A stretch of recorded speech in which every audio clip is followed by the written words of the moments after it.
오늘은 제2강 평균 원자량에 대해서 알아보도록 하겠습니다. 선생님이 평균 원자량을 책에서 한번 찾아봤어요. 개념이 이렇게 되어 있네요. 자연계에 존재하는 동위원소의 존재 비율을 고려하여 평균값으로 나타낸 원자량. 자, 그러면 자연계에 존재하는 동위원소. 동위원소는 여러분들 잘 모른다, 그죠? 동위원소는 선생님이 오늘 개념을 확인해 줄 거예요. 자, 존재 비율을 고려하여 평균값으로 나타내는 원자량인데요. 여러분들 공부할 때, 과학 공부할 때 이렇게 하죠. 평균 원자량, 자연계에 존재하는 동위원소를 존재 비율로 고려하여 평균값으로 나타내는 원자량 이렇게 막 외웁니다. 이렇게 외우고 시험 칠 때 되면 평균 원자량이 뭐였을까? 기억이 나지 않네. 이렇게 됩니다. 자, 여러분들 이거는 과학을 못하는 지름길이에요. 과학을 잘하려면요, 이 평균 원자량을 얼마나 내가 잘 곱씹어서 이해하고 있느냐가 중요한데요. 말로만 한번 따져볼게요. 평균, 여러분들 개념 알아요? 몰라요? 알고 있죠? 원자량은요? 원자량 역시 알고 있습니다. 지난 시간에 원자량의 개념 배웠잖아요. 그냥 원자량의 평균값이에요. 이게 평균 원자량이에요. 어려워요? 다만 이 동위원소라는 말이 들어가서 그런데요. 되게 쉬운 개념입니다. 그러면 선생님이 한번 이 평균 값이 왜 나오느냐 이렇게 한번 생각을 해봤어요. 여러분들 이해가 되기 쉽게 한번 예를 들어서 한번 설명해 볼게요. 한번 들어보세요. 여러분 핸드폰 여러분들 좋아하는 S사의 10 시리즈가 있습니다. 어떤 모델이 10 모델이 가격이 10,000원이에요. 이 S10의 가격이 10,000원인데 택배로 사도 10,000원이고 본사에 가서 사도 10,000원이고 어디 가서 사도 10,000원입니다. 상점에 가서 사도 10,000원이고요. 슈퍼마켓 가서도 10,000원입니다. 그러면 S10의 가격은 얼마예요? 10,000원 이렇게 됩니다. 그런데 실제로는 뭐가 존재하죠? 예, 예외가 존재합니다. 가격 설정을 10,000원이라고 해도 상점마다 또는 가격이 달라집니다. 예를 들어서 A 상점, B 상점, C 상점이 있을 때 A 상점에는 10,000원에 팔고 있어요. 근데 어떤 상점에는요, 좀 싸게 팔아요. 9,000원에. 대신에 좀 서비스가 조금 딸려요. 근데 어떤 가게는요, 11,000원에 팔아요. 11,000원에 파는데 서비스가 매우 좋아요. 뭐 케이스를 더 준다든가, 사후 처리를 잘 해준다든가 이렇게 서비스가 좋아요. 그러면 가격 형성이 어떻게 됐죠? 예외가 존재함으로써 가격이 달라졌죠. 이 가격이 달라진 걸 갖다가 모든 존재 비율을 고려해서 평균값을 나타내게 됩니다. 예를 들면요, A 10,000원에 파는 녀석이 가게가 50군데예요. 9,000원에 파는 게 한 10군데, 좀 더 비싸게 파는 데가 40군데라고 쳐봅시다. 자, 그러면 평균값은 대충 얼마가 돼요? 10,000원보다 좀 더 비싸게 되겠죠? 11,000원의 비율이 많으니까. 자, 이럴 때 평균값이 나오는 거예요. 이해되시나요? 그렇죠. 여러분들 원자량 개념도 이해하기 힘든데 평균이란 말, 평균 원자량을 어떻게 이해하냐, 뭐 이렇게 될 텐데요. 선생님 한 번 더 실제로 한번 예를 들어 볼게요. H라는 원자가 있어요. 수소 원자죠. 수소 원자의 원자량은요 1입니다. 수소 원자의 원자량은 1인데요. 예외가 없어요. 예외가 없으면 어떨까요? A의 원자량은 얼마일까요? H의 원자량은 얼마일까요? 1 이렇게 하면 끝나는 거예요. H 수소의 평균 원자량은 얼마인가요? 이렇게 물어볼 필요가 있을까요? 없을까요? 없어요. 그런데 과학 기술이 발달해서요. 원자량이 1인 녀석 이외에 말고도 질량이 다른, 그러니까 H긴 H인데 질량이 1인 녀석도 있지만 2인 녀석이 발견된 거예요. 과학 기술이 발달해서. 근데 또 3인 녀석도 발견된 거예요. 같은 수소인데 질량이 1이기도 하고 2이기도 하고 3이기도 한 녀석이 발견된 거죠. 이렇게 같은 원소인데 질량이 다른 원소를 동위원소라고 해요. 자, 그러면 질량이 하나일 때는 평균값을 얘기할 필요가 있어요? 없어요? 없죠. 그런데 이렇게 질량이 다른 녀석들이 존재하게 됐어요. 같은 녀석인데.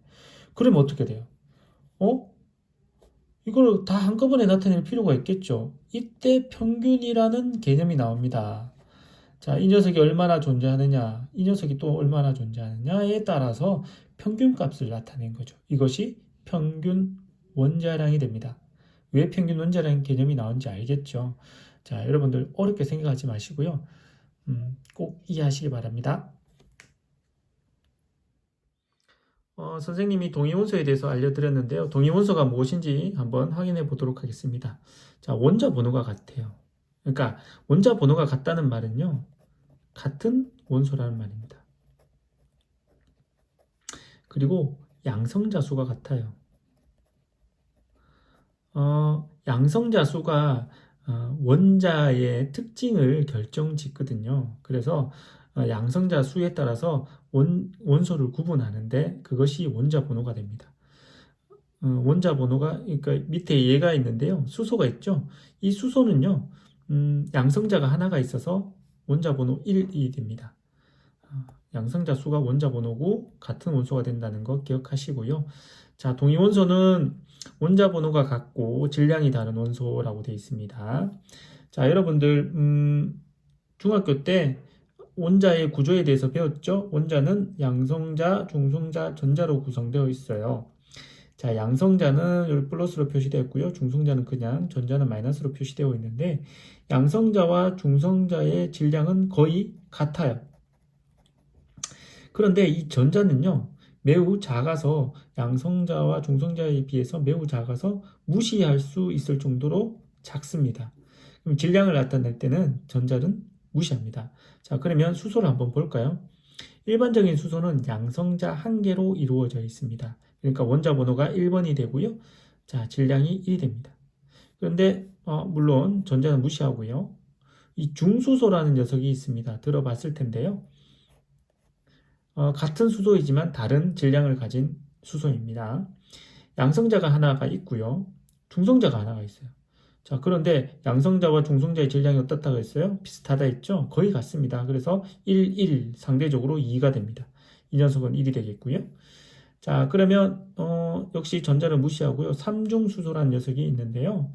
자, 이 삼중수소는 양성자 하나, 중성자 두 개니까 상대적으로 질량이 얼마가 될까요? 3이 됩니다. 이렇게 질량비가 다른 녀석들이 존재하는 거죠. 자, 이렇게 해서 원자 번호가 같지만 질량이 다른 원소가 존재하게 되는데 질량이 다른 원소가 생긴 이유가 뭐였어요? 중성자 수가 어땠어요? 예, 달랐기 때문이죠. 그래서 동위원소가 생기게 됩니다. 이런 동위원소를 모두 고려하여서 평균 원자량을 나타내는데요. 탄소를 한번 보겠습니다. 실제로 이 탄소가 존재하는데요. 여기 보면 12라고 표시되어 있죠. 이게 질량수입니다. 여기 원자 번호는 빠져 있는데요. 양성자 수가 6개 이렇게 있어요. 똑똑한 친구들은 선생님 그러면 이 10이라는 숫자는 양성자 수 6개와 중성자 수 6개, 그러면 12, 그래서 원자량이 12군요. 이렇게 되는 겁니다. 그래서 이 존재 비율이 98.89%. 자, 그러면 이 녀석은 13이고 원자 번호가 6번입니다. 자, 그러면 어떻게 될까요? 양성자가 6개고요. 중성자가 하나 더 많아서 7개라서 원자량이 13 이렇게 됩니다. 존재 비율은 매우 작네요. 선생님이 방금 이 언급한 거 있죠? 이거는 다음 단원에서 또 자세하게 언급하니까 그냥 알고 있는 친구들은 뭐 알고 그냥 가볍게 넘어가도 됩니다. 그렇구나 하고 넘어가도 돼요. 주어지는 값이니까. 그러면 평균값을 결정할 수 있어요. 자, 질량이 원자량이 12인 녀석이 몇 퍼센트 있죠? 98%나 있습니다. 꼭 반영해 주고요. 13인 녀석이 1%가량 있네요. 이렇게 해서 곱해서 100으로 나누면 12가 되는 거죠. 자, 알겠죠? 무게 존재 비율 더하기 무게 존재 비율 곱한 값을 모든 경우의 수로 나누면 평균값이 됩니다. 자, 평균 원자량이 이해가 됐을지 모르겠네요. 평균 원자량은 매우 쉬운 개념입니다. 여러분들 어렵게 생각해서 어려운 거지 쉬운 개념이고요. 동위원소의 개념 꼭 여러분들 숙지하시기 바랍니다. 중요하니까요. 자, 그러면 마지막으로 문제를 풀어보도록 하겠습니다. 자, 문제를 읽어볼게요. 표는 자연계에 존재하는 염소입니다. 염소. 자, 이 동위원소에 대한 자료인데요. 평균 원자량을 한번 구해볼까요?